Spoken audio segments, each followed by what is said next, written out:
Itulah sebabnya ya kalau saya bilang kenapa Prabowo banyak dosa di masa lalu Prabowo.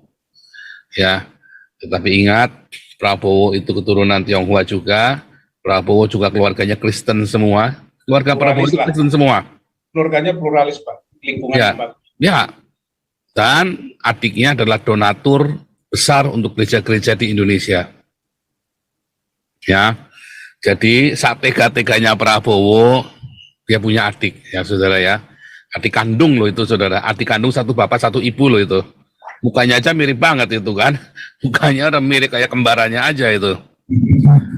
Nah, cuman memang ya Anda harus bisa ya harus ingat Prabowo itu psikopat. Saya dari awal sudah bilang Prabowo ini psikopat. Dari dulu saya sudah bilang Prabowo ini psikopat. Ya. Jadi saya sudah ingatkan kalau Anda punya Presiden Prabowo, mungkin Anda bisa lolos dari khilafah, saudara. Tapi Anda akan kembali ya ke dalam satu pemerintahan yang otoriter. Jadi semuanya nggak enak, pilihan itu nggak enak semua. Nah, Anda mau pilih Anies, Indonesia sudah mau jadi khilafah, pasti jadi khilafah. Kadang saya heran lihat para pendeta-pendeta yang gila betul ini, Pak. Saya lihat beberapa waktu yang lalu saya pulang ke Medan, nah itu di capres yang partainya ada pendukung dan pengusung khilafah itu malah disambut besar-besaran sama para pendeta ini di sana gitu ya. Itulah. Heran saya, pas waktu itu saya lagi ada di sana, Pak, lagi ada di Medan. Jadi apa mereka ini lupa dengan politik identitas waktu Pilkada DKI yang menyebabkan hampir terjadi perang agama atau penindasan terhadap ini ya, terhadap minoritas. Apa mereka ini lupa gitu? Enggak, Pak. Enggak lupa, Pak. Lupa ya, Pak Paul ya? Tidak lupa, Pak. Mereka tahu, Pak. Mereka senang. Karena Ahok nggak mau kasih uang.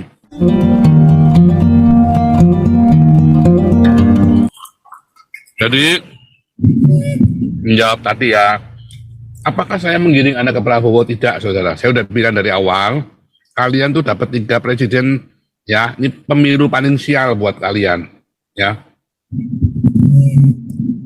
Saya bilang, kalau Prabowo nanti wapresnya Yeni Wahid, percaya saya, pilih. Karena itu akan menjadi oposisi yang sangat baik. Ya, dan ada peluang menang. Ada peluang untuk menang. Tetapi, ya, kalau Prabowo, ya, tidak dengan Yeni, wah, Anda berat semuanya. Apalagi kemudian Prabowo ngambil dari, tapi kayaknya nggak mungkin lah, karena kemarin sudah ada statement ya dari orang-orang Islam, dari kaum radikal itu bahwa mereka tidak akan sama Prabowo. Itulah sebabnya ya saya bilang ini Prabowo kansnya untuk menjadi nasionalis bersih ya kali ini besar. Karena FPI ya dan 212 yang lain ya akan condong ke Anies Baswedan. Ya. Serius, saudara. Dan Anda sedang ditunggangi, saudara. Gilbert semua itu teman-temannya, kroninya semua dengan orang-orang Islam ini. Kalian sedang dijual sama orang Islam ini. Digiring, bukan digiring. Digiring. Anda sudah digiring ke pembantaian, ke killing field nanti. Anda sudah digiring oleh Gilbert ya dan pendeta gila, gerombolan pendeta gila betul tadi itu ya untuk masuk dalam killing field 2024. Anda akan diberangus, sudah nggak berdaya. Ya. Kalau Ganjar, ya kalian akan hidup di dalam remang-remang. Tidak jelas. Nggak jelas. Ya, itulah sebabnya ya kalau saya bilang kenapa Prabowo banyak dosa di masa lalu Prabowo. Ya, tetapi ingat Prabowo itu keturunan Tionghoa juga. Prabowo juga keluarganya Kristen semua. Keluarga Prabowo itu Kristen semua. Keluarganya pluralis, Pak. Lingkungan ya, Pak. Ya. Dan adiknya adalah donatur besar untuk gereja-gereja di Indonesia. Ya. Jadi saat tega-teganya Prabowo, dia punya adik ya saudara ya. Adik kandung loh itu saudara. Adik kandung satu bapak satu ibu loh itu. Mukanya aja mirip banget itu kan. Mukanya udah mirip kayak kembarannya aja itu. Nah, Cuman memang ya Anda harus bisa, ya harus ingat Prabowo itu psikopat. Saya dari awal sudah bilang Prabowo ini psikopat. Dari dulu saya sudah bilang Prabowo ini psikopat. Ya, jadi saya sudah ingatkan kalau Anda punya Presiden Prabowo, mungkin Anda bisa lolos dari khilafah, saudara. Tapi Anda akan kembali ya ke dalam satu pemerintahan yang otoriter. Jadi semuanya nggak enak, pilihan itu nggak enak semua. Nah, Anda mau pilih Anies, Indonesia sudah mau jadi khilafah, pasti jadi khilafah. Anda pilih Ganjar, ya Anda kan digantung. Oh iya Pancasila, tapi khilafah dalamnya. Anda pilih Prabowo, ya tangan besi, saudara. Sistem semua reformasi akan hancur, tapi itu lebih baik. Bahkan Indonesia bisa bubar. Tapi siapapun presidennya, Indonesia pasti bubar, saudara. Siapapun presidennya, Indonesia itu pasti bubar. Ya, paling lambat yaitu 2030 itu. Para analis pun sudah mengatakannya, bukan cuma saya. Ya Papua pasti akan lepas, saudara. Dan sudah lepas Papua sekarang, cuma tinggal ditekatin jadi itu Papua. Kalau Papua itu nurut nasihat saya, pasti menang. Pasti menang, tak jamin. Ya, pasti lolos dari negara Indonesia, lepas. Kalau Papua nurutin nasihat saya, tak jamin, saudara. Ya, kalau Papua merdeka, dengan sendirinya Bali lepas, saudara. Otomatis itu. Nah, kalau Batak masih 50-50. Ya, karena banyak kepentingan di DPR orang Batak ini. Nah, itu repotnya begitu, saudara. Tapi 50-50, saudara. Bisa lepas, saudara. Tapanuli Selatan, bisa lepas, saudara. Kawasan Danau Toba. Ya, bisa lepas, saudara. Karena mereka juga sudah marah. Ya. Aceh pasti lepas. Lah, Aceh yang pertama kali minta lepas juga. Coba Anda bayangkan. Bubar, saudara. Nah, baru nanti ya ada pertobatan. Lalu Indonesia mulai ya kayak Rusia sekarang yang tersisa yang bercerai yang terserak-serak ini bersatu. Ya. Nih kasih dulu nih kata Akuma. Waduh, sumber terpercaya. Halo Pak Paul, selamat Ya. malam semuanya. Ya, selamat Mas malam Adiamar Kata. dan semua teman-teman di Zoom. Ya, ini saya hanya bisa masuk ini malam-malam biasanya sekarang ini Pak, karena Iya. terus. Malam-malam. Jadi begini, kadang saya heran lihat para pendeta-pendeta yang gila betul ini Pak. Saya lihat beberapa waktu yang lalu saya pulang ke Medan, nah itu di capres yang partainya ada pendukung dan pengusung khilafah itu malah disambut besar-besaran sama para pendeta ini di sana Itu, gitu ya. itulah. Heran saya, pas waktu itu saya lagi ada di sana Pak, lagi ada di Medan. Jadi apa mereka ini lupa dengan politik identitas waktu Pilkada DKI yang menyebabkan hampir terjadi perang agama atau penindasan terhadap ini ya, terhadap minoritas. Apa mereka ini lupa gitu? Enggak, Pak. Enggak lupa, Pak. Lupa ya Pak Paul ya? Tidak lupa, Kenapa Pak. bisa Mereka begitu, tahu, Pak? Pak. Mereka senang. Karena Ahok nggak mau ngasih uang. Betul. Terus Itu salahnya Ahok, murni hatinya. Dia kan politik. Ya. Saya dulu pernah di Senat ya. Dia jadi ketua Senat ya. Kemudian ketua satu dan ketua angkatan juga saya. Saya bikin yang baik, Pak, untuk mahasiswa. Nggak mau begitu dibikin rusak, ada yang lain lagi, banyak orang yang lebih suka, Pak. Diajak korupsi, itu kan dari sini kan ada uang itu kan, diajak korupsi, oh seneng, Pak. Kalau saya maunya lurus-lurus saja, nggak mau, Pak, orang, Pak. Nah, dari situ saya ngerti, oh kalau lagi begini, orang itu jangan diajak lurus lempeng. Itulah politik. Nah, Ahok nggak mau. Nah, salah. Ahok harusnya tetap kasih uang ke gereja. Biarlah pendeta-pendeta yang korup-korup, Ahok mau lurus lempeng, tetap lurus lempeng. Tetapi dengan demikian, Ahok tidak akan disalibkan oleh umat Kristen sendiri. Nah, itu masalahnya. Itu begitu saya ngeliat Ahok itu, salah Ahok. Begitu saya lihat itu bilang ini salah Ahok, salah Ahok. Yosua Tewu kan termasuk yang teladung Ahok kan?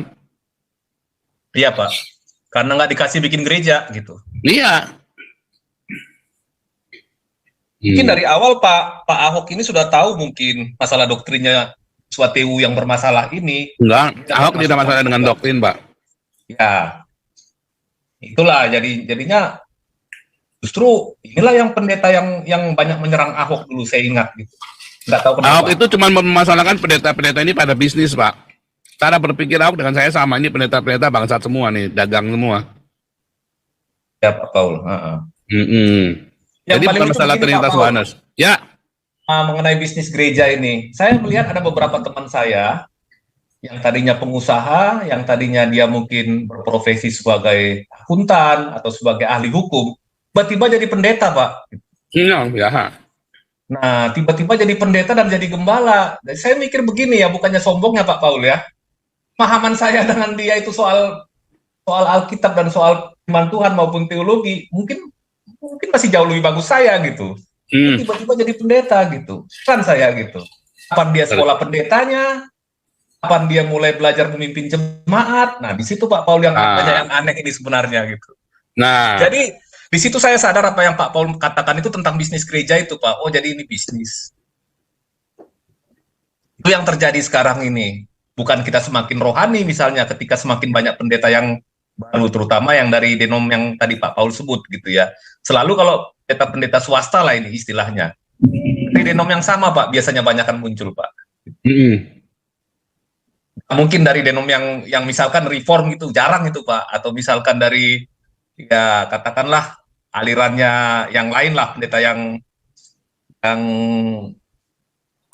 katakanlah yang Protestan murni gitu, enggak. Rata-rata dari yang denom yang Paul sebutkan tadi, bukan kita anti Pak, tapi ya itulah yang terjadi gitu. Yang kedua, yang berikut mengenai capres. Terus terang sampai sekarang, Paul, saya belum tahu mau menentukan capres yang mana di antara yang tiga ini. Yang jelas satu yang ada partai pengusung khilafah di belakangnya, maupun oligarki yang nggak jelas di belakangnya ini, yang motivasinya bisnis, pasti saya nggak dukung gitu. Di antara dua yang lain juga agak sulit, Pak. Satu, yang jelas satu anti Israel, ya. Dia nggak suka dengan Israel. Sementara saya sangat berpegang teguh kepada ayat, bagi Israel itu ya bangsa yang diberkati. Siapa yang mengutuki Israel akan dikutuk, siapa yang memberkati akan diberkati. Itu saya pegang, Pak. Terserah kalau masih ada orang Kristen yang tidak percaya dengan ayat itu, gitu. Nah, itu yang satu. Yang satu lagi memang banyak track record rekam jejak sejarahnya yang seperti yang Pak Paul sudah katakan. Tapi sekarang kalau kita lihat, sekarang yang dihembuskan oleh para buzzer tertentu tentang bahaya radikalisme dan khilafah. Tetapi sekarang di masa partainya mereka berkuasa, gereja paling banyak ditutup, Pak Paul. Ya.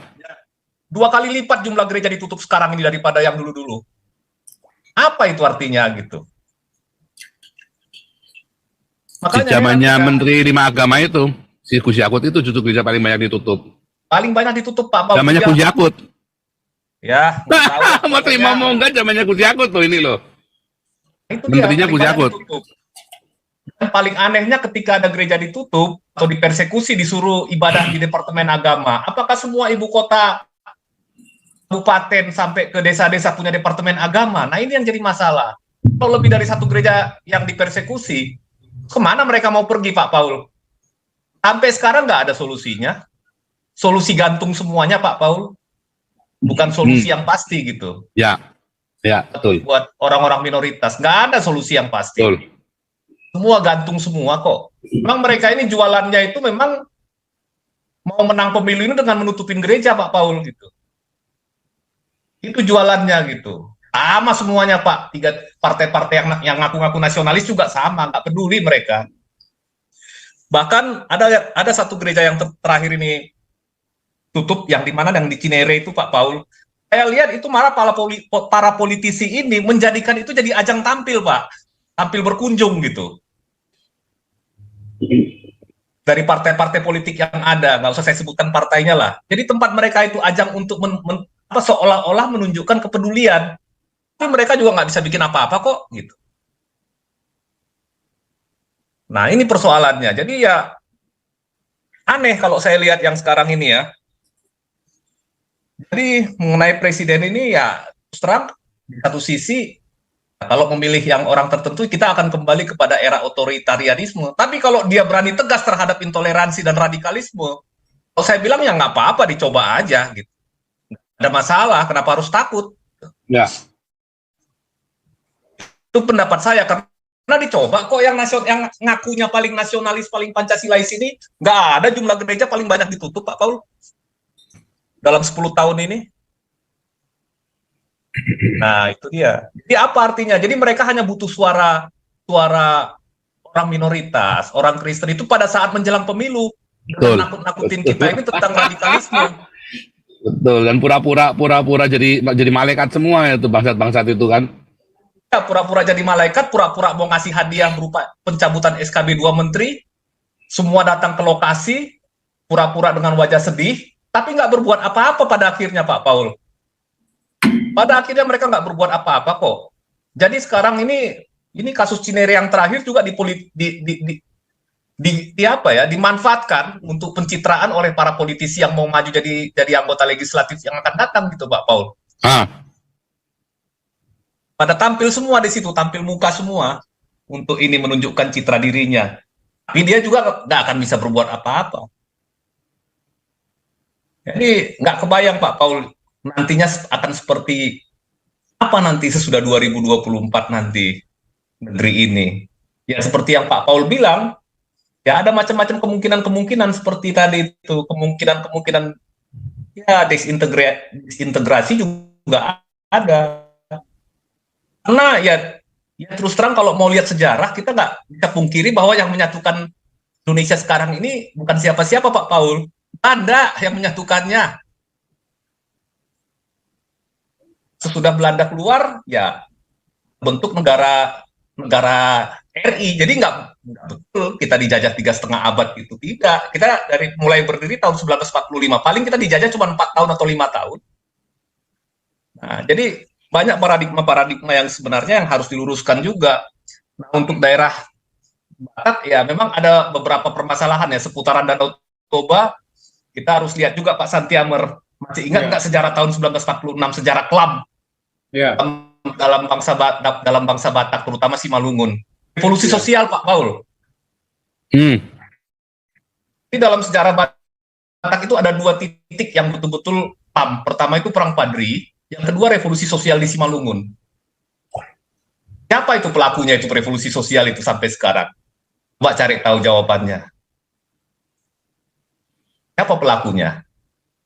Ditanya raja-raja Simalungun itu, kebetulan saya pernah temu dengan beberapa keturunan yang masih hidup di Pematang Siantar dulu. Itu mengatakan terus terang menuduh si ini orangnya yang menyuruhnya gitu. Ya tapi nggak mungkin diungkit itu sekarang Pak. Nah, ya leluhur mereka juga sudah korban, bapak mereka, opung mereka kan gitu. Nah, jadi kalau kita bicara soal yang sekarang ini simple sebenarnya. Pelihara Pancasila padanya gitu. Jangan sekarang ini kita pakai kulit Pancasila tapi isinya itu ya sama seperti di Pakistan, di Indonesia, di Afghanistan sana. Ini kan prakteknya udah seperti itu Pak Paul gitu. Pancasila, kulitnya Pancasila, isinya Pancasila. Nah, itu dia. Jadi kita seperti di Afghanistan saja ya, nggak heran lama-lama orang bosan dan sudahlah mundur saja gitu kan. Terus gimana? Memang negara ini bukan negara etnis atau negara ras, tapi negara yang dibentuk berdasarkan apa? Konsensus gitu Pak Santiamer. Ya. Kalau konsensus nggak bisa dijaga, kemudian dasar negara dan kesepakatan dirubah dari Pancasila menjadi apa? Ya sudah, berarti bubar. Itu kira-kira. Bisa. Oke, itu aja dulu Pak Paul. Jadi sekarang ini yang terjadi adalah ibadah fisik ya, bentuk bangunan fisik itu yang dilarang. Bahkan lagi ibadah pun disuruh berhenti dengan Bang Jago itu ya, hebat sekali ya. Itu, ya Pak Paul. Itu luar biasa ya, itu memang mengerikan sekali ya. Nah itu mungkin saya perlu ini saya kasih ide ya untuk gelar 2 kalau berani ya, nggak usah memaksakan diri. Mungkin perlu bikin itu mob begitu ya, atau yang ada di Papua atau di Manado atau di Kupang. Kalau orang Islam lagi ibadah itu masjidnya itu kan belum ada izinnya semua itu. Berhenti bubar. Coba digituin saudara ya. Kalau sekarang coba bayangin ya, zaman Soeharto itu gereja di Sumeneb dibakar. Wah, udah zaman Soeharto itu udah gegernya udah kayak wah tegang semua seluruh Indonesia ya saudara ya. Nah, kalau di zaman sekarang tiap bulan ini lihat saudara ya, tiap bulan ini, tiap minggu, tiap bulan ada gereja dihentikan, ditutup gitu, udah biasa saudara. Seakan-akan udah nggak berasa lagi. Ya nanti kayak di Iran, bukan cuman fisik, tapi begitu Anda ngesom bareng-bareng begini, ditangkapin satu-satu saudara. IP-nya kena saudara ya, akses channel Kristen, tangkap saudara. Di Iran itu serius ya, Anda masuk IP-mu kena, masuk ke channel Kristen, ya, waduh, selesai. Ya, Anda orang Persia, orang ya, orang Syiah begitu kan, orang Islam, itu nanti akan terjadi di Indonesia sampai segitunya. Serius saudara, makanya mereka pada pakai VPN, ya, akhirnya pada pakai VPN. Ngeri ya saudara ya. Di Iran sudah terjadi saudara ya. Jadi VPN apa itu yang di mirror itu namanya apa? Saya lupa namanya. Itu di mirror ya, di mirror. Jadi dia masukin ke Cina dulu, dia dibelokin lagi. Jadi aksesnya dari Cina itu, tapi mereka mengakses itu saudara. Nah jadi nggak kelacak. Tapi kalau yang masih belum ngerti begitu, nggak ngerti caranya, langsung kena, langsung ketangkap, langsung diciduk saudara sama polisi syariah itu. Ya, kemarin saya dengar di London, ya orang-orang Islam yang compong ini demo minta syariah Islam ditegakkan di London. Compong ini saudara ya. Kenapa dia nggak di London aja? Kenapa dia nggak pulang aja ke negaranya sendiri kalau mau syariah Islam? Nah itu yang terjadi saudara ya. Nah saudara jangan main-main saudara ya. Ya saya lupa ya saudara itu tanggal berapa kemarin ya. Demo minta syariah Islam London. Bentar ya.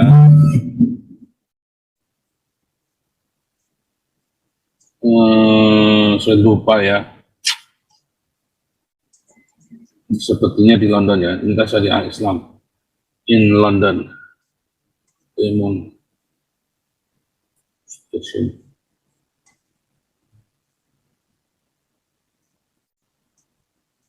Saya lupa ya saudara ya. Ini compong ini saudara, ini yang dulu ya ini saudara, yang lama. Tapi kemarin baru kemarin saudara, ini yang lama nih ya. Ya, Islamist Group March for Full Sharia Law in Britain. Compong ini orang ya. Ini 2012 saudara ya. Kenapa dia nggak pulang aja saudara ya? Ini compong ya, ini orang compong. Nah, Anda juga, wah apalagi Anda di Indonesia, di Inggris saja mereka berani begini. Nah itu tadi yang kasih pendeta-pendeta gila betul itu tadi. Ya, oke kita lanjut ke Pak Prawira, tapi sebelumnya kita terima kasih Budi dari Kanada buat sawerannya, dan juga Pak Andreas dari Jerman buat sawerannya. God bless you. Silakan Prawira. Kau bilang kau menang debat lawan domba yang sesat. Kau bilang banyak yang tobat,